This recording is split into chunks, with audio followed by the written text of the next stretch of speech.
22 Desember dikenal sebagai Hari Ibu. Di balik tanggal indah tersebut, ada perjuangan para perempuan Indonesia melalui Kongres Perempuan Indonesia yang berlangsung di dalam Joyodipuran, Yogyakarta, tahun 1928. Kongres ini menjadi puncak kesadaran perempuan dalam berorganisasi dan bersatu untuk memperjuangkan hak-hak yang tertindas di masa penjajahan. Perwujudan perjuangan perempuan pun belum berakhir. Para perempuan juga turut andil dalam memperjuangkan kemerdekaan Republik Indonesia, yaitu dengan ikut serta berperang melawan penjajah. Nilai kesetaraan ini terkandung dalam Undang-Undang Dasar 1945. Negara menjamin hak perempuan dan laki-laki sama di mata hukum. Kini, semakin banyak kontribusi perempuan berprestasi dalam pembangunan negeri dari berbagai sektor, seperti partisipasi politik, sosial, budaya, lingkungan hidup, olahraga, hingga isu kesetaraan dan pembangunan ekonomi global. Dari Kongres Perempuan Indonesia 1928 di Yogyakarta, hingga Women of 20 dalam agenda konferensi tingkat tinggi G20 2022 di Bali, adalah bukti nyata bahwa perempuan Indonesia memiliki hak untuk memilih. Karena perempuan tangguh, Indonesia tumbuh.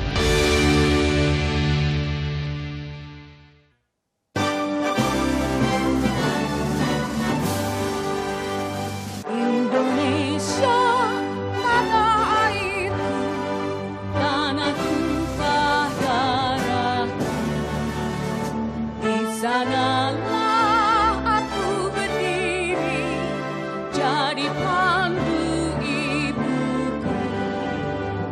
Indonesia kebangsaanku, bangsa dan tanah airku. Marilah kita berseru, Indonesia bersatu. Hiduplah tanahku, hiduplah negeriku, bangsaku, rakyatku semuanya. Bangunlah jiwanya, bangunlah badannya untuk Indonesia Raya. Indonesia merdeka, merdeka, tanahku, negeriku yang ku cinta. Indonesia Raya, merdeka, merdeka, hiduplah Indonesia Raya. Indonesia Raya, merdeka, merdeka, tanahku, negeriku yang ku cinta. Indonesia Raya, merdeka, merdeka, hiduplah Indonesia Raya. Selamat malam. Esensi peringatan Hari Ibu di Indonesia lebih dari sebuah selebrasi hari kasih sayang seorang ibu. Karena di tanggal 22 Desember 1928, sejarah mencatat sebuah gerakan perjuangan para perempuan Indonesia dalam meraih hak-hak yang tertindas di masa penjajahan dalam Kongres Perempuan Indonesia yang berlangsung di Yogyakarta. Hingga kini, para perempuan Indonesia semakin memperlihatkan ketangguhannya dan turut berkontribusi bagi kemajuan negeri. Para perempuan Indonesia terus berjuang dalam menyuarakan hak-haknya seperti hak untuk memilih dan hak kesetaraan. Nah, pada kesempatan kali ini, mari kita memaknai kembali nilai-nilai Hari Ibu sebagai semangat perjuangan perempuan untuk terus berdaya dan berprestasi. Dalam program Perempuan Tangguh Indonesia Tumbuh.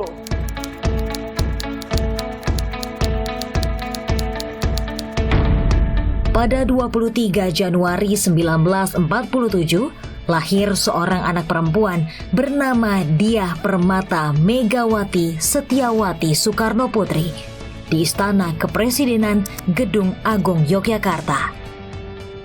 Kelahiran Megawati bertepatan dengan adanya agresi militer Belanda. Kemampuan berpikir kritis Megawati sudah terasah sejak belia. Megawati tumbuh sebagai pribadi yang riang, cinta lingkungan hidup, dan seni budaya. Jiwa organisasi Megawati terasah sejak di bangku kuliah saat bergabung dengan Gerakan Mahasiswa Nasional Indonesia atau GMNI. Megawati sudah mencatatkan namanya dalam berbagai kegiatan kenegaraan bersejarah sejak usia muda. Megawati menjadi delegasi termuda dalam konferensi tingkat tinggi Gerakan Non-Blok di Beograd, Serbia tahun 1961 dan mendampingi ayahnya Presiden Soekarno bertemu dengan pemimpin negara-negara berpengaruh di dunia. Pertengahan 1980, Megawati mulai menapaki jalan politiknya.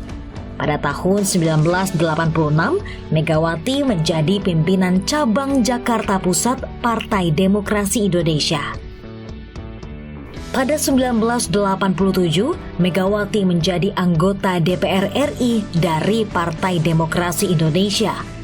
Megawati mendapat dukungan besar hingga terpilih menjadi Ketua Umum PDI pada Kongres Luar Biasa di Surabaya tahun 1993. Namun, kepemimpinan Megawati di PDI mendapat ujian berat dari pemerintah Orde Baru. Hingga puncaknya terjadi kerusuhan pada 27 Juli 1996 atau dikenal dengan peristiwa Kuda Tuli yang menimbulkan banyak korban luka hingga korban jiwa maupun kerugian harta benda. Api semangat perjuangan yang diwarisi Megawati dari Bung Karno tidak pernah padam dan terus menyala-nyala. Gerak serempaknya dengan rakyat membangkitkan dukungan arus bawah yang diwujudkan dengan pendirian mimbar rakyat serta posko-posko gotong royong di berbagai daerah. Dukungan dari wong cilik terus membesar dan menjadi modal penting bagi PDI Perjuangan yang dipimpin Megawati pada pemilu 1999 dengan meraup 33% suara. Di tahun yang sama, Megawati dilantik menjadi wakil presiden, mendampingi Presiden Abdurrahman Wahid. Lalu pada 23 Juli 2001, Megawati dilantik menjadi Presiden Republik Indonesia. Megawati adalah Presiden kelima Republik Indonesia dan perempuan pertama yang menjadi Presiden Republik Indonesia. Selama menjadi presiden, Megawati berhasil menstabilkan kondisi politik, hukum, dan keamanan Indonesia pasca krisis 1998, sehingga Indonesia dapat mulai meninggalkan krisis dan melanjutkan pembangunan. Megawati juga berjasa pada pemberantasan korupsi di Indonesia dengan mendirikan KPK, menyehatkan perbankan nasional, dan mengoptimalkan fungsi legislatif dalam membuat undang-undang. Megawati juga berperan sebagai peletak dasar demokrasi Indonesia pasca reformasi, sehingga pemilihan umum dilakukan secara langsung hingga saat ini.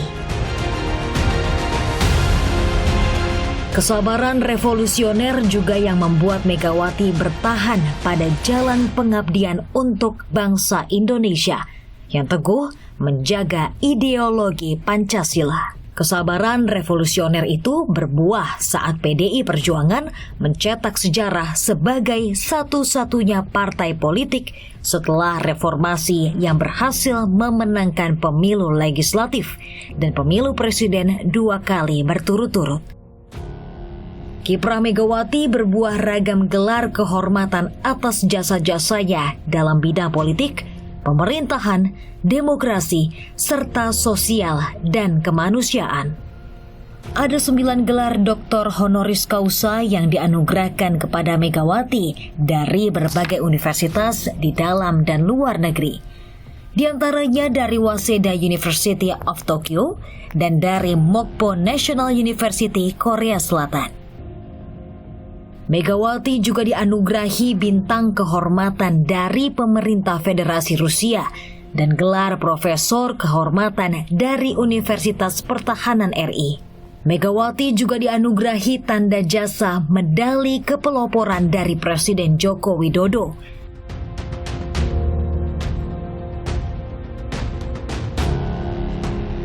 Penghargaan itu diberikan atas jasa-jasa dan prestasi luar biasa Megawati dalam merintis, mengembangkan, dan memajukan pendidikan, perekonomian, sosial, seni budaya, agama, hukum, kesehatan, pertanian, kelautan, lingkungan, dan bidang lainnya. Atas kiprah, jasa-jasa, dan pengabdian itu, Megawati menjadi Ketua Dewan Pengarah Badan Pembinaan Ideologi Pancasila dan Ketua Dewan Pengarah Badan Riset dan Inovasi Nasional.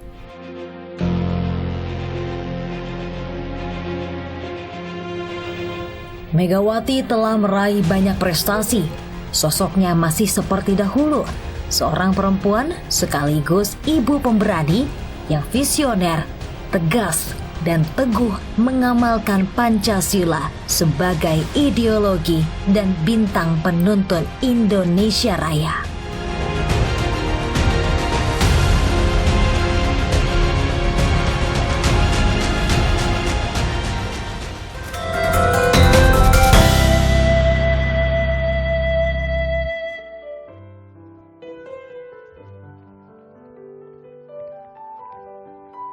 Saya dan Astrid akan mengajak saudara untuk mengingat kembali pemaknaan Hari Ibu di Indonesia dengan berbincang-bincang, berdialog bersama narasumber yang bisa mewakili semangat perjuangan perempuan.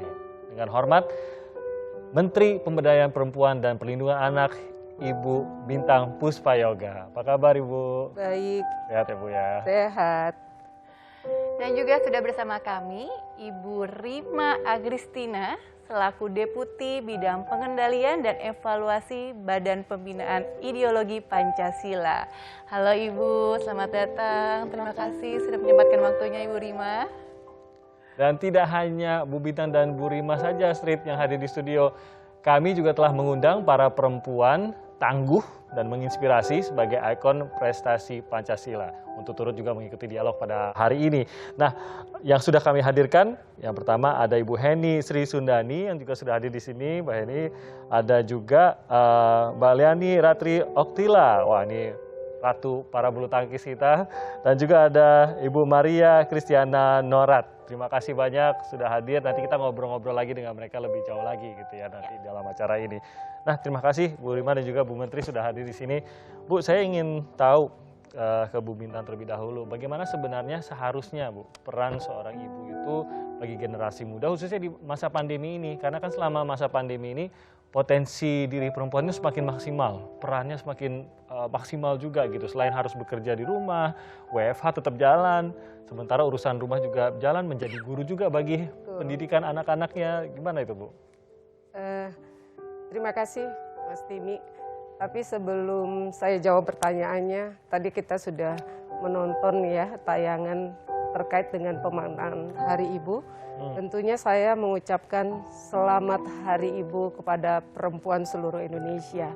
Yang artinya apa pemaknaan Hari Ibu ini? Kita sudah lihat tadi tayangannya bahwa peringatan Hari Ibu ini bukanlah Mother's Day atau hari untuk ibu, tapi adalah hari mengenang Kongres Perempuan pertama di Yogyakarta tahun 1928 yang merupakan momentum perjuangan pergerakan perempuan dan bersatunya perempuan untuk memajukan bangsa ini. Nah, terkait dengan pertanyaan tadi, tentu semangat perempuan Indonesia pasti akan sejalan dengan semangat para pendahulu kita. Saya melihat tentunya peran ibu dalam pendidikan ini di masa pandemi ini kita sangat pahami bersama ya, bahwa dampak dari pandemi ini tidak hanya dari aspek kesehatan, tapi juga dari aspek ekonomi, demikian juga aspek sosial. Tapi saya bangga dan saya menyampaikan terima kasih pada perempuan-perempuan tangguh hebat Indonesia yang telah luar biasa mendampingi anak-anaknya di situasi yang sulit ini. Tentunya pertama saya sangat mengharapkan bagaimana kita para perempuan di masa pandemi ini kita harus melek digital. Iya. Kenapa? Karena sekarang anak-anak kan waktunya lebih banyak di daring. Di sana kita akan bisa mengawasi konten-konten mana yang bisa diakses oleh anak-anak, itu akan menjadi penting untuk kita bisa mengontrol. Tentu ini memang PR yang sangat upaya yang sangat sulit, karena mau tidak mau ini yang harus dilakukan oleh para ibu di era global ini. Nah, karena apa? Kita sangat memahami sekali dalam pendidikan dan pengasuhan anak di dunia yang tanpa batas ini memang jauh lebih sulit daripada sebelumnya. Nah, tapi saya yakin ibu-ibu akan mampu melewati seperti mendampingi anak-anak di era pandemi ini. Ada satu hal juga Bu, di tengah semua kesulitan yang sedang dialami, kita banyak juga dirudung isu mengenai kekerasan seksual khususnya di lembaga pendidikan. Nah, ini juga kan sesuatu yang memang sangat membutuhkan perhatian juga Bu. Komentar Ibu mengenai hal ini bagaimana? Memang belakangan ini kita melihat luar biasa ya isu-isu yang berkembang di media sosial tentang meningkatnya kasus kekerasan. Iya. Kasus yang terjadi viral kemarin itu adalah sosok perempuan yang tangguh, yang berani speak up, yang betul-betul memberikan pendampingan yang sangat sensitif melihat perubahan daripada anak-anaknya. Makanya saya mengajak ibu-ibu seluruh Indonesia harus peka dengan perubahan anak kita. Kita boleh percaya dengan lembaga pendidikan berasrama, apalagi berbasis agama, tapi tanggung jawab kita sebagai ibu untuk memantau bagaimana perkembangan anak di lembaga yang berasrama itu akan menjadi penting. Nah, inilah saya juga mengapresiasi dalam kesempatan yang baik ini karena ditanya sehubungan dengan kasus kekerasan ini. Mudah-mudahan ke depan akan muncul lagi ibu-ibu yang berani berbicara sesuai dengan tema hari ini, perempuan tangguh yang berani speak up, yang tentunya salah satu dari orang tua korban kemarin yang melaporkan, seorang ibu daripada korban kemarin yang berani melaporkan, sehingga ini akan menjadi penyelamat bagi anak-anak yang di luar sana yang belum tentu kita tahu walaupun mereka ada di lembaga pendidikan berasrama yang berbasis agama, apakah mereka juga sudah mengalami sesuai dengan harapan kita mereka sudah aman, nyaman dalam mengenyam pendidikan. Nah, ini harus menjadi perhatian kita bersama, terutama para keluarga, khususnya para ibu harus tetap memantau walaupun anak-anaknya berada di lembaga yang kita anggap sangat amat nyaman dan aman dalam mengenyam pendidikan. Jadi walaupun kita menyayangkan kejadiannya tentu saja begitu, tapi dengan munculnya kasus-kasus yang sudah terjadi itu, jadi ada penyuluhan yang bisa dilakukan, ada bantuan kepada korban gitu, dan ini mendorong perempuan-perempuan untuk bisa menceritakan, melaporkan dan lain-lain seperti yang tadi Ibu katakan. Iya. Nah, jadi langkah apa Bu yang akan bisa diambil untuk menghentikan hal ini? Betul. Tentu ketika kita bicara kasus, kita tidak hanya dalam hal penanganan. Satu, karena kasus sudah terjadi, tentu kita harus memberikan penanganan yang cepat. Terkait dengan kasus dimanapun, kapanpun, dan dilakukan oleh siapapun, itu harus kita selesaikan secara cepat dan tuntas. Karena terkait dengan perlindungan hak-hak anak ini kan menjadi tanggung jawab kita bersama. Baik pemerintah pusat, pemerintah daerah, dunia usaha, lembaga masyarakat, tokoh agama, ya termasuk teman-teman media. Sebisa mungkin preventif ya cerita kita. Iya. Memang harus ada nilai-nilai yang ditanam ya. Iya. Jangan sampai kejadian seperti ini terulang lagi, dan kejadian yang sudah berlalu mungkin ya memang harus mendapatkan penanganan gitu ya. Ada tindakan yang konkret gitu ya. Ya, yang betul. akan dilakukan oleh pemerintah pusat gitu ya Bu Iya. ya. Oke. Pencegahan ya menjadi hal yang harus kita perhatikan bersama. Aku sekarang ingin bertanya dengan Bu Rima nih Bu. Bu, sebenarnya seberapa penting sih Bu peranan perempuan dalam kemajuan negeri kalau misalnya kita dilihat dari sudut pandang ruh Pancasila yang mengingat isu kesetaraan dan perekonomian global itu menjadi sebuah agenda utama gitu Ibu dalam konferensi tingkat tinggi G20 global nanti yang di tahun 2002 mendatang di Bali Bu. Ya, baik Astrid. Peran perempuan Indonesia sebagai seorang ibu ini sangat penting ya. Kalau dulu kita berjuang meraih kemerdekaan bersama-sama dengan para pejuang, setelah merdeka, perjuangan seorang ibu tidak pernah berakhir. Karena apa? Di sini perjuangan yang terbesar menciptakan calon-calon pewaris dan pemimpin Indonesia masa depan, yang tentu juga akan berperan di internasional, ya. Nah, ini menjadi penting sekali kita melihat tadi disampaikan oleh Bu Menteri, keberhasilan dari pembinaan Pancasila, keberhasilan dari pemberdayaan perempuan, sehingga muncul ibu-ibu, perempuan-perempuan tangguh yang berani berbicara, berani menyampaikan hal-hal yang sesuai nilai-nilai Pancasila. Benar. Sehingga membuka persoalan yang selama ini berada di bawah gunung es tadi. Ya. Nah, ini kita sangat mengapresiasi dan berharap tentunya lebih banyak lagi wanita, perempuan-perempuan Indonesia yang mengamalkan nilai-nilai Pancasila secara nyata. Tindakan wanita tangguh, perempuan tangguh tersebut menunjukkan keberanian menghadapi persoalan. Nah, ini hal penting. Tindakan Pancasila berani menghadapi persoalan dan kemudian menyelesaikannya, bukan menyembunyikannya dalam-dalam. Karena yang kita pertaruhkan adalah masa depan bangsa Indonesia. Masa depan anak-anak yang nanti akan menjadi pewaris dan pemimpin negeri ini.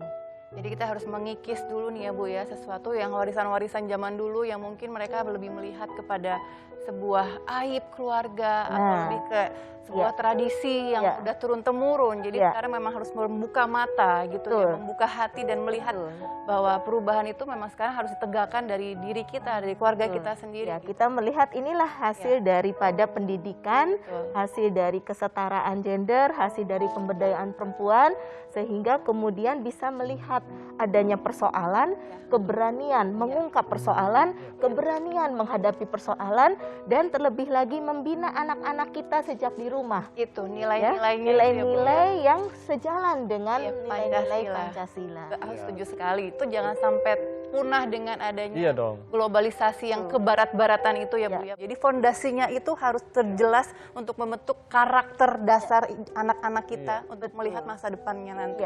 Ya, mulai dari rumah. Ya, tadi disampaikan oleh Ibu Menteri, dengan adanya pandemi ada banyak waktu ketika kemarin WFH ya Bu, sehingga ruang dialog antara ibu dengan seluruh anggota keluarganya ini juga semakin bondingnya semakin kuat. Nah, semakin kuat dan gunakan sebaik-baiknya untuk kemudian menguatkan ikatan dan diarahkan kepada penerapan nilai-nilai moral Pancasila yang memang kita sudah yakini bersama. Harus ada dorongan hidup dan meluangkan waktu ya, jangan sibuk dengan gadget masing-masing jadi di rumah semua gitu ya. Karena memang itu nggak bisa secara instan ya Bu ya, harus dilakukan secara terus-menerus dan konsisten. Jadi memang bukan tiba-tiba mendadak tahu-taunya mereka berubah, enggak, memang butuh waktu dan proses. Tiap hari ngobrol sama anak-anak, sama keluarga. Konsisten itu penting loh Mbak Astrid. Ya, karena anak itu biasanya kan peniru yang hulu. Nah, terkait dengan memaknai gadget ini ya kitalah orang tua harus menjadi contoh. Tersindir loh saya langsung ya. Tapi setuju sama Bu Menteri, bukan kita yang harus bilangin ya Bu ya, kita harus jadi contoh. Itu catatan banget tuh. Lebih ke tindakan ya Bu ya, bukan dengan teori gitu ya. Bu Menteri, soal bagaimana memaknai khususnya untuk Indonesia dalam posisi presidensi G20. Nah, ini kan ada pandangan yang lebih jauh lagi secara internasional gitu. Bagaimana memaknainya dengan tema kita ini, Perempuan Tangguh Indonesia Tumbuh ini bagaimana? Kalau kita bicara menyikapi G20 ya, yang nanti 2022 ini dilaksanakan di Bali, tentu ini sangat spesial ya. Spesialnya kenapa? Karena dari kita melihat G20 ini kan sudah berdiri dari 1999. Nah, ini pertama kalinya nih Indonesia menjadi tuan rumah. Nah, ini harus kita manfaatkan sebaik-baiknya. Kalau kita melihat tema besar daripada G20 ini kan Recover Together, Recover Stronger ya. Dari tema ini khusus bagi kami di Kementerian Pemberdayaan Perempuan dan Perlindungan Anak sebagai Mother Ministry dari dua engagement group, yaitu adalah G20 Empower dan Women 20. Nah, tentu ini difokuskan dalam hal meningkatkan kesetaraan gender, demikian juga meningkatkan partisipasi perempuan di bidang ekonomi.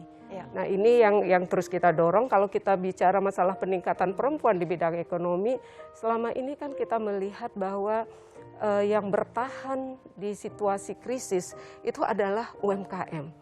Sedangkan kita melihat UMKM ini kan sebagian besar usaha di Indonesia ini adalah UMKM. Demikian juga dari UMKM ini adalah 50%-nya dimiliki dan dikelola oleh perempuan. Nah, untuk kita meningkatkan partisipasi perempuan di bidang ekonomi, nah mudah-mudahan momentum G20 ini harus kita manfaatkan sebaik-baiknya. Dan Bapak Presiden sering mengarahkan bagaimana kita mengambil peran, bagaimana kita memanfaatkan G20 Presidensi Indonesia 2022 ini. Oke, dan ini akan menginspirasi banyak juga kan, karena ternyata selain sebagai penggerak ekonomi juga, tadi kita akan melihat bagaimana kita bisa berperan lebih jauh juga di dunia yang sudah semakin digital, semakin tidak ada batasan gitu. Jadi bagaimana perempuan juga ini dikuatkan juga untuk bisa meraih kesempatan-kesempatan di situ juga ya. Saatnya wanita perempuan untuk mandiri ya Bu ya. Dalam keadaan apapun itu sebenarnya dengan era digital semua bisa dimanfaatkan ya Bu ya. Tergantung mau atau tidak, itu jadi pilihan kita masing-masing. Nah, sebelum kita melanjutkan kembali dialog bersama Bu Bintang dan juga Bu Rima serta narasumber spesial lainnya, kita nikmati dulu penampilan spesial para perempuan Indonesia dalam musikalisasi puisi untuk Ibu Pertiwi. Masih banyak yang salah sangka pada perayaan Hari Ibu di Indonesia. Ini bukan sebatas hari pemberian imbalan akan kasih sayangnya dahulu. Bukan sebatas pengingat kau pernah dikandung dan ditimangnya dahulu. Bukan sekedar hari beristirahat dari merawat ayah dan dirimu. Ini lebih luas dari apapun anakku. Hari Ibu adalah selebrasi perjuangan perempuan Indonesia dalam meraih hak kesetaraan dan hak untuk memilih. Mari, jadikan Hari Ibu sebagai harapan juang sesama perempuan Indonesia. Berdaya perempuan negeriku, Indonesia maju.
Bak matahari, engkau selalu hadir. Menyinari jalan sang pejuang, menjadi sebuah terang, mengajarkan arti tenang, serupa rasa ketika petang.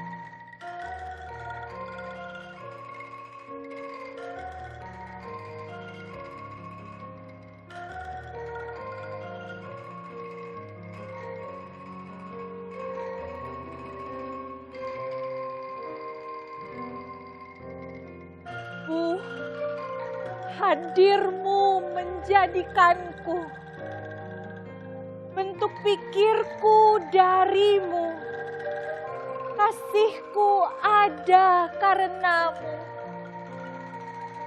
Semoga kau tahu, Bu, hangatmu merekah, membuatku tak takut akan malam. Bu, ku harap dunia ini berhenti berputar sebentar. Karena hari ini harimu. Merayakanmu tidak akan pernah terasa cukup. Karena hadirmu mutlak di dalam hidupku.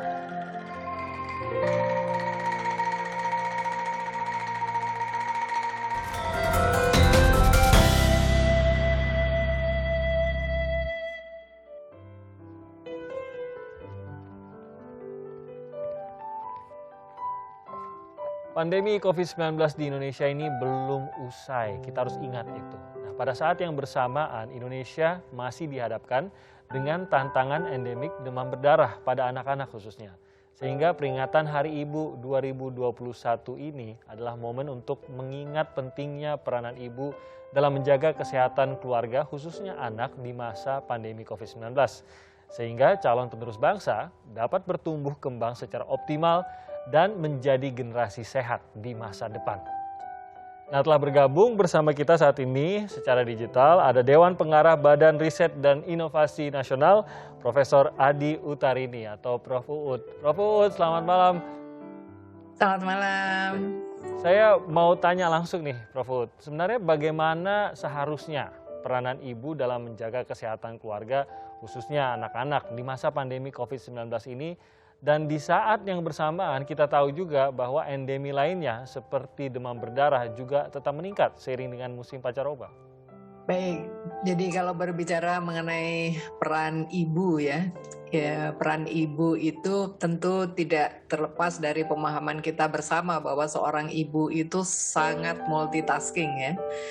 Nah, dalam konteks bagaimana ibu menjaga kesehatan keluarga, pada hemat saya ada dua hal yang penting. Yang pertama adalah bagaimana ibu menjaga kesehatan dirinya sendiri. Apalagi kita menghadapi situasi yang sangat tidak biasa ya, seperti di situasi pandemi ini, maka itu artinya ibu ini juga menjaga kesehatan diri sendiri, menjaga intake makanannya, juga berarti keseimbangan jiwanya secara psikologis, keseimbangan mental, dan tentunya hal-hal lain untuk memastikan bahwa ibu ini memang berada dalam keadaan yang fit begitu untuk menjaga kesehatan keluarganya. Nah, bagaimana kaitannya dengan anak-anak, kita juga memahami bahwa gizi ya dalam hal ini juga menjadi hal yang sangat esensial, dan berbicara mengenai gizi anak-anak tentu juga tidak terpisahkan dari peran seorang ibu di dalam bagaimana menjaga agar perekonomian keluarga, dan juga mungkin juga cukup banyak proporsi ibu-ibu yang bekerja yang kemudian pada saat ini harus membagi dengan banyak tugas yang itu sangat berbeda dengan sebelum pandemi, baik di pendidikan, kebutuhan untuk anak belajar online dan sebagainya. Tetapi yang kedua juga bagaimana kita menggerakkan lingkungan sekitar yang itu akan mensupport peran ibu di dalam menjaga kesehatan keluarganya. Kemudian tadi ada satu pertanyaan juga yang terkait dengan demam berdarah ya, atau sekarang kita mengenalnya dengan dengue. Nah, kita memahami bersama bahwa dengue ini dibawa oleh nyamuk Aedes aegypti, yang kalau kita melihat karakteristiknya sebetulnya justru nyamuk ini berada di dalam rumah, jadi di area di dalam rumah maupun di sekitar rumah. Nah, sehingga di satu sisi saya kira situasi ini adalah situasi yang kita hadapi di pandemi, anak-anak dan juga orang tuanya ya. Ini kita kalau tidak perlu sekali kan kita berusaha untuk membatasi aktivitas di luar. Namun di lain sisi kita juga harus tetap waspada bahwa apalagi ini musim penghujan, bahwa di dalam rumah itu juga ada faktor risiko. Nah, disinilah kita perlu mendorong para ibu agar tadi kita melakukan seperti apa yang dipesankan ya, peran serta masyarakat untuk pemberantasan jentik. Jadi memastikan bahwa di dalam rumah itu juga tidak ada air yang tergenang, yang ini bisa menjadi tempat untuk nyamuk berkembang biak. Kemudian juga hal-hal yang membantu untuk mencegah anak dan juga keluarganya dari gigitan nyamuk. Saya kira demikian tanggapan saya. Baik, terima kasih Prof. Adi Utarini atas penjelasannya. Memang ada banyak hal tadi yang harus kita lakukan. Tapi yang menarik memang peran perempuannya itu sangat-sangat penting dan didukung oleh masyarakat sekitarnya itu menjadi lebih baik lagi, karena ya tentu saja tidak bisa kita berpegang pada diri kita sendiri atau satu orang saja begitu. Peran masyarakat dalam mendukung peran perempuan ini sangat-sangat harus gotong royong ya. Setuju ya. Oke, baik pemirsa, selain Prof. UU tadi juga telah bersama kami di studio salah satu sosok yang mewakili perempuan muda Indonesia, ikon prestasi Pancasila. Melalui keresahannya, ia tuang menjadi materi-materi stand up komedi yang mengena di hati. Ini dia, Sadia Ma'ruf. Apa kabar? Selamat datang Mbak, apa kabar? Baik, sehat-sehat. Nah, saat dia hadir di studio, ada juga tamu kita yang tersambung secara virtual, sosok penerus perjuangan perempuan di masa depan. Ada Farah Olivia Rumere. Olivia ini adalah founder platform online berbasis data untuk advokasi isu perempuan. Namanya adalah Sa Perempuan Papua. Halo Kak Olivia. Halo semua. Oke, terima kasih sudah meluangkan waktu kita bersama kita pada hari ini. Nah, kita ingin tahu ya Street ya, sebenarnya ini dua perempuan kreatif, sudah kreatif mendorong apa ya, menjadi motor perubahan juga, berani begitu dan menciptakan, jadi banyak inovasi. Nah, kita ingin tahu sebenarnya kalau dari Sakdiah dan juga dari Kak Olivia itu, apa sebenarnya kreasi atau inovasi yang harus dilakukan gitu ya, agar perempuan ini mengambil bagian yang besar dalam memajukan impian bangsa ini agar mampu bersaing di masa depan, khususnya tahun 2045 nih, impian 100 tahun Indonesia ya Street ya. Nah, ya, karena memang perjuangannya berbeda-beda ya, masing-masing lini perjuangannya berbeda-beda di bidang Mbak Sadia di bidang seni gitu ya, Mbak Olivia di bidang teknologi gitu. Pasti ada tuh, gimana tuh Mbak? Iya, baik. Kalau berbicara soal bagaimana kita membawa bangsa kita ke 2045 yang kita cita-citakan, terutama dari perspektif saya dari bidang seni, secara spesifik lagi adalah seni komedi, yang saya yakini bagaimana kita membuka seluas-luasnya ruang aman bagi perempuan untuk mengekspresikan dirinya. Karena kalau kita membayangkan, misalnya dari seni komedi begitu ya, tertawa terbahak-bahak saja gitu kan, tertawa terbahak-bahak saja itu sering masih dianggap tabu bagi perempuan.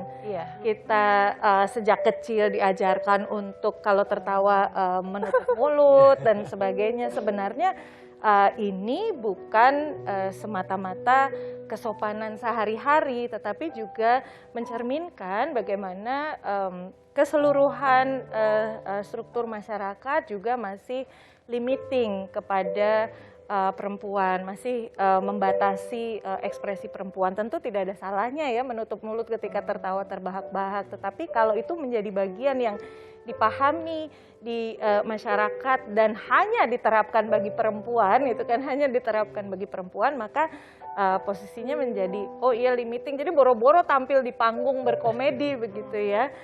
Tertawa juga sering dikait, kalau perempuan yang tertawa terbahak-bahak dan berekspresi itu sering dikaitkan misalnya nenek sihir, sehingga apa yang kita lakukan adalah kita sudah tidak meragukan lagi deh ketangguhan perempuan Indonesia. Sepanjang sejarahnya tidak meragukan lagi. Yang terpenting saat ini adalah bagaimana ketangguhan perempuan, keberanian perempuan, kemajuan perempuan itu juga didukung oleh seluas-luasnya ruang yang aman bagi perempuan, seluas-luasnya ruang pendidikan yang bebas kekerasan, seluas-luasnya ruang kerja yang bebas kekerasan dan bebas pelecehan, seluas-luasnya ruang berkarya bagi perempuan. Sehingga bagi saya ketika kita bicara kreasi, bicara inovasi, terutama dalam bidang seni, bagaimana perempuan berekspresi, komitmennya sederhana deh, dua aja. Yang pertama membuka jalan. Kita yang sudah maju di depan buka jalan.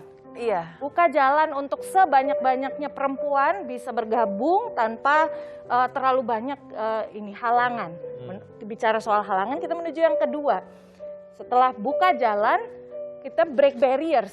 Gimana kita nyingkirin tuh Penghalang lah ya. sebanyak-banyaknya penghalang. Dan saya yakin nih Kak Olivia juga pasti menghadapi tantangan yang sama juga. Ini kan juga seorang yang berada di frontier, menjadi pionir juga di bidangnya gitu. Menghadapi yang sama kah Kak Olivia, dan kira-kira dari Kak Olivia sendiri apa nih kreasi dan inovasi yang harus dilakukan oleh perempuan Indonesia untuk meraih impian secara bersama-sama ini? Baik, terima kasih. Sepakat sekali tadi dengan tantangan-tantangan atau mungkin challenge yang dihadapi sama kita yang perempuan di sekarang ini. Banyak sekali stigma yang kita hadapi. Tapi kalau kita bicara soal kreasi dan inovasi, mungkin yang dinambahkan adalah perlu itu untuk kita sebelum kita merespon soal kreasi atau inovasi, perlu untuk kita petakan dulu gitu. Kita harus memahami satu hal bahwa perempuan Indonesia itu sangat beragam. Tapi jika bicara soal apa yang bisa dilakukan perempuan, sebenarnya dari perspektif saya bisa kita bagi juga menjadi dua bagian. Pertama dari secara internal, untuk bagaimana kita diri sendiri itu bisa menjadi role model juga dan menjadi agen perubahan juga, dengan percaya bahwa kita tuh punya potensi kita sebagai perempuan. Dan yang kedua adalah peran kita, yaitu kita bisa secara eksternal, yaitu dengan berkontribusi sesuai dengan resources yang kita miliki. Tapi kalau secara spesifik kita bicara soal pemanfaatan digital, teknologi dan data, mungkin kita memaksimalkan itu. Nah, misalkan sebagai model bagaimana apa yang bisa kita lakukan. Dan Indonesia juga kan sebenarnya sedang gencar-gencarnya digital ya, melalui pemerintah maupun instansi maupun organisasi yang bergerak juga untuk menyuarakan digital atau digital itu sendiri. Jadi ya saya rasa setiap perempuan punya inovasi dan kebutuhan yang beda-beda. Jadi untuk menuju 2045 perlu untuk kita memberikan peran perempuan, tetapi perlu juga untuk kita memaksimalkan peran yang ada di sektor kita. Jadi kita bisa mendukung Indonesia maju di 2045. Itu cukup dari saya. Tapi sebelumnya ingin mengucapkan terima kasih untuk Olivia di sana. Baik, selanjutnya kita akan melihat ya bagaimana pendapat salah satu sosok generasi muda akan perjuangan perempuan. Mari kita simak penuturannya berikut ini. Sebagai negara yang demokratis, aku rasa penting sekali laki-laki dan perempuan merasa bahwa mereka mempunyai kesempatan yang sama untuk memenuhi potensi mereka sebagai individu. Aku sangat ingin melihat Indonesia di mana perempuan merasa bahwa mereka bisa mengconquer apapun yang mereka inginkan, dan yang pastinya merasa bahwa mereka berdaya nggak hanya untuk diri mereka sendiri, tapi juga bisa mengempower wanita-wanita di sekitar mereka. Bagi wanita Indonesia yang sekarang menonton acara ini, aku ingin mengingatkan untuk saling mendukung satu sama lain jika kita ingin melihat Indonesia yang lebih setara. Kedua, jika kalian mempunyai opini, jangan takut untuk speak up, karena itu akan membantu orang lain mencari keberanian dalam diri mereka sendiri. Ketiga, jangan takut untuk menjadi perempuan yang tangguh, yang independent, dan juga perempuan yang vokal, karena dengan begitu kamu akan menjadi role model untuk generasi selanjutnya untuk sadar bahwa menjadi seorang perempuan bukanlah suatu keterbatasan, tapi sebuah hal yang indah, karena kita tidak hanya mampu berempati dan juga mengerti perasaan orang lain karena naluri kita yang sangat kuat, tapi juga dengan kapasitas mental kita dapat membuat perubahan yang nyata. So remember that as women, we are powerful beyond belief, and don't let anybody tell you otherwise.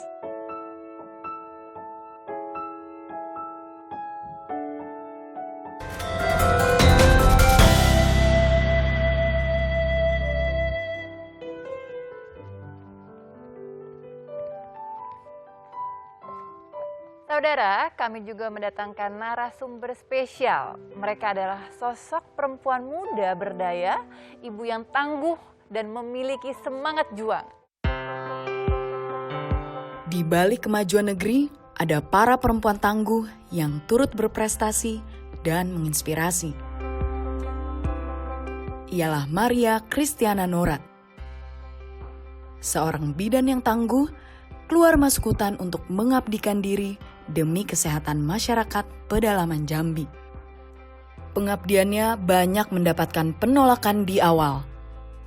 Namun, dengan kegigihannya membuahkan masyarakat pedalaman yang sehat, hingga ia dikenal dengan sebutan Dr. Rimba. Heni Sri Sundani, mantan tenaga kerja Indonesia asal Bogor yang pulang berbekal gelar sarjana serta visi dan misi untuk mendirikan Gerakan Anak Petani Cerdas GAPC dengan tujuan mendidik dan memberikan pendampingan kepada anak petani yang kurang mampu untuk terus mendapatkan pendidikan dan memutus mata rantai kemiskinan. Leani Ratri Oktila, ratu para bulu tangkis dunia asal Indonesia yang mencuri perhatian dengan menyapu bersih semua gelar pertandingan bulu tangkis di ajang Paralimpik Tokyo 2020. Bukti, keterbatasan fisik tak menjadi penghalang bagi kesuksesannya mengharumkan Indonesia.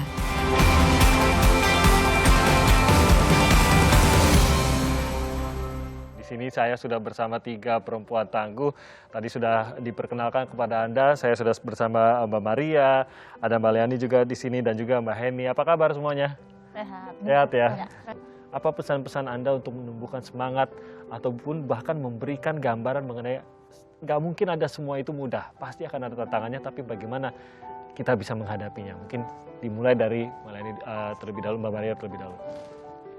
Kalau saya sebenarnya konsennya di suku anak dalam ya, pendampingan suku anak dalam. Saya sebagai bidan di situ. Ya kalau dibilang untuk perempuan tangguh, sebenarnya saya belum tangguh sekali ya, masih banyak ibu-ibu yang lebih tangguh dari saya. Mungkin kalau dari segi tantangannya memang sebenarnya sangat berat. Yang pertama dari akses dan lokasi itu tidak semata-mata kita bisa lakukan dengan naik mobil, naik motor. Kita kadang harus naik mobil, terus habis itu masih ngojek, habis itu naik perahu, dan tidak ada akses sinyal sama sekali. Mungkin memang banyak yang seangkatan dengan saya pun sudah ada beberapa yang merasa mungkin putus asa dan sebagainya kan. Iya, menyerah karena dengan menengok dengan kondisi suku anak dalam yang dengan sangat keterbatasannya, dengan apa ya, mereka kan bukan kayak kita. Kalau kayak kita dengan makan yang bisa sehari 3 kali, kita bisa berganti baju yang mahal dan branded yang apapun. Kalau mereka kan kadang baju sehari bisa dipakai untuk seminggu, makan bisa sehari sekali dengan ala kadarnya gitu kan. Tapi mungkin pesan-pesan buat perempuan ibu-ibu tangguh di sana, jangan menyerah. Apapun itu keadaan pekerjaannya, kita harus berusaha ikhlas. Kita harus menolong sesama manusia. Mereka juga manusia, perlu bantuan kita. Apa yang membuat semangat itu tetap ada? Apa tadi kan soalnya teman-teman saja sudah banyak yang menyerah menghadapi sesuatu yang sama sekali berbeda. Kalau untuk semangat itu dari komunitasnya sendiri ya. Dari kalau kita melihat secara fisik memang mereka agak menakutkan gitu, jorok gitu, tapi dari sisi kemanusiaannya mereka sangat baik gitu. Ketika kita memberikan pertolongan kayak saya mengobatin gitu ya, Bu saya mau berobat, ya kita kasih obat. Walaupun nanti entah obatnya diminum atau enggak, yang penting kita memberikan dulu yang terbaik buat mereka gitu kan. Nah feedbacknya mereka ke kita, mereka sangat melindungi ketika saya mau ke dalam, mau pengobatan ke hutan ini, mau enggak, mereka langsung ngikutin gitu. Jadi tanpa kita suruh tuh langsung, ya lah yuk Bu kita dampingin gitu. Oh, iya. Jadi itu yang apa, kematangan di diri kita juga jadi tumbuh juga berkembang di situ ya. Mematangkan untuk diri sendiri dulu. Menarik. Jadi saya balik lagi ke Mbak Leani. Apa pesan bagi mereka yang ingin juga meneruskan capaian dan prestasi dari Mbak Leani? Oke Mas Imi, kalau menurut saya pengetahuan sejak dini ya. Misalnya seperti saya bisa sampai saat ini karena saya dididik misalnya dari orang tua dulu, oke kita mempunyai kebijakan-kebijakan pemerintah yang sangat baik atau penyetaraan. Tapi kita tidak bisa mengandalkan hanya misalnya kebijakan pemerintah kalau kita sendiri dan masyarakat tidak bisa, belum seluruhnya itu melakukannya dengan baik. Seperti di saat saya kecil untuk berlatih bulu tangkis, walaupun saat itu di umur 7 dan 8 tahun saya sudah menginjakkan prestasi di tingkat provinsi, tapi untuk berlatih sendiri saya tidak punya akses, bahkan sulit. Yang saya ingat, kerasnya perjuangan orang tua saya mengutin kok bekas dari gor ke gor. seandainya pun kita nanti berprestasi, kita akan diapresiasi dengan yang layak. Wow. Jadi saya dididik sama orang tua pengetahuan itu sejak kecil. Pasti jalannya nggak selalu naik dong, pernah turun, pernah patah semangat, pernah mungkin berpikir ada saya harus berhenti. Sering turun, Mas.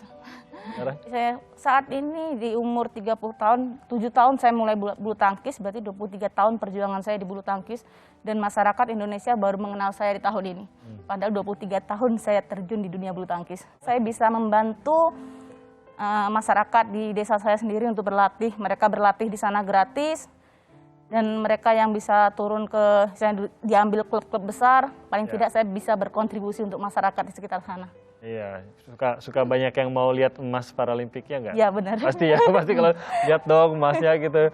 Karena jarang-jarang pasti bertemu dengan seorang pemenang Olimpiade atau Paralimpik. Nah, saya lanjutkan Mbak Heni, ini karena dekat dengan anak-anak, dekat dengan generasi muda, jadi mungkin Mbak Heni juga pasti punya pesan dalam apa yang Mbak lakukan, dan pesannya untuk generasi muda ke depannya apa yang harus diketahui saat mereka mencoba meraih mimpi mereka untuk Indonesia. Iya, saya percaya gitu ya bahwa pendidikan itu adalah senjata ampuh untuk memutus rantai kemiskinan. Saya sudah membuktikan dari keluarga yang bisa dibilang sangat miskin, akhirnya saya terus berjuang.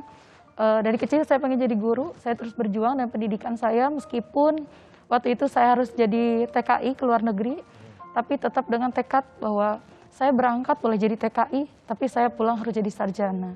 Dan akhirnya saya pulang ke Indonesia, saya menjadi sarjana pertama di kampung halaman saya, yang anak buruh tani. Dan itu memberikan harapan gitu bagi anak-anak di kampung saya, bagi anak-anak dari keluarga buruh tani, dari anak-anak petani, sehingga mereka pun bisa mengikuti jejak saya untuk memperjuangkan pendidikannya, memperjuangkan mimpi-mimpinya. Dan akhirnya di tahun 2011 saya kembali ke Indonesia, mendirikan Gerakan Anak Petani Cerdas dengan visi memutus rantai kemiskinan melalui pendidikan, seperti itu Mas. Dan alhamdulillah sekarang ada hampir 9.000 anak yang tersebar di Pulau Jawa, Lombok, dan Sumbawa, dan sebagian besarnya adalah anak-anak perempuan. Mereka mendapatkan beasiswa pendidikan dari kita, dari level SD sampai universitas, dan alhamdulillah sampai tahun ini ada sekitar 1.000-an anak yang dapat beasiswa, dan ratusan diantaranya sudah jadi sarjana. Wow. Ya. Hebat. Saya yakin Bu Betri juga melihat cerita ini ya, Astrid ya. Berani berbicara, berani keluar dari zona nyaman, tidak melulu hanya melihat keadaan, tapi bagaimana menciptakan sebuah lapangan kerja, menciptakan sebuah hal-hal yang positif buat dirinya sendiri dan untuk lingkungannya, ya kan Ibu ya. Nah, Ibu Bintang, ada nggak yang ingin Ibu sampaikan kepada 3 sosok perempuan yang sangat tangguh yang menjadi inspirasi kita saat ini yang telah berkontribusi bagi Indonesia? Tentunya saya menyampaikan rasa bangga ya melihat perjuangan tadi yang disampaikan oleh 3 sosok perempuan ini.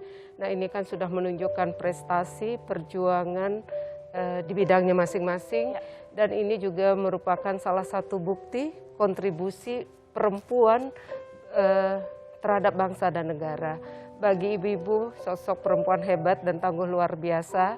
Teruslah berkarya, ya, teruslah berjuang memberikan pengabdian terbaik untuk bangsa dan negara kita. Dan juga bagi ibu-ibu perempuan-perempuan tangguh di luar sana, mudah-mudahan apa yang disampaikan, perjuangan, kemudian prestasi yang diraih oleh ibu-ibu 3 sosok perempuan tangguh ini bisa menjadi inspirasi perempuan-perempuan Indonesia. Karena untuk kita bisa menjadi perempuan yang tangguh, perempuan yang berdaya, kita sesama perempuan harus saling memotivasi, kita harus saling mendukung, dan kita harus saling menginspirasi untuk mewujudkan perempuan berdaya Indonesia maju. Ada hal sangat-sangat kecil begitu yang bisa menjadi bentuk apresiasi kami juga kepada ketiga perempuan tangguh di sini. Jadi kita akan menyerahkan sebuah buke, ini bukan dari saya tapi dari Kompas TV tentunya, yang melihat yang berbentuk penghargaan untuk para perempuan tangguh kita. Saya mulai dari Mbak Heni dahulu. Wah, terima kasih banyak untuk ketangguhannya. Ini untuk ibu-ibu Indonesia di luar sana juga, yang sampai Tujuh, hari ini terus untuk ibu-ibu berjuang. Indonesia di luar sana juga. Mbak Riani, terima kasih untuk perjuangannya dan ketangguhannya. Ya. dan sudah dirayakan oleh seluruh masyarakat Indonesia ketangguhannya tentu saja. Oke, dan juga untuk Bu Maria, terima kasih banyak untuk perjuangan dan ketangguhannya. Ceritanya pasti akan terus menginspirasi juga. Dan ada juga dari Astrid, silakan Astrid. Benar sekali Kak Timi, ini ada sebuah plakat ya. Melalui plakat ini Kompas TV memberikan apresiasi kepada para tokoh perempuan Indonesia. Simbolis diwakili oleh Ibu Bintang selaku Menteri Pemberdayaan Perempuan dan Perlindungan Anak. Yang telah mendukung para perempuan Indonesia dan juga perwakilan dari para ikon prestasi Pancasila yang sudah memotivasi dan berkontribusi bagi Indonesia. Silahkan Bu. Terima kasih. Usai sudah dialog khusus Perempuan Tangguh Indonesia Tumbuh, dan semoga diskusi yang kita lakukan pada hari ini memunculkan semangat dan keyakinan para perempuan Indonesia untuk berani menyuarakan hak-haknya, semakin berprestasi dan berdaya penuh atas hal yang dilakukan di Indonesia ini. Ya, betul sekali. Terima kasih kepada Ibu Bintang dan Ibu Rima dan juga Mas Aida di sana atas kehadirannya pada hari ini. Mari kita tutup dialog spesial ini dengan pertunjukan musik oleh Dewi Gita. Ya, dan akhir kata saya Timothy Marbun dan rekan saya Astrid Tiar. Nah, undur diri. Ingat, perempuan tangguh Indonesia tumbuh.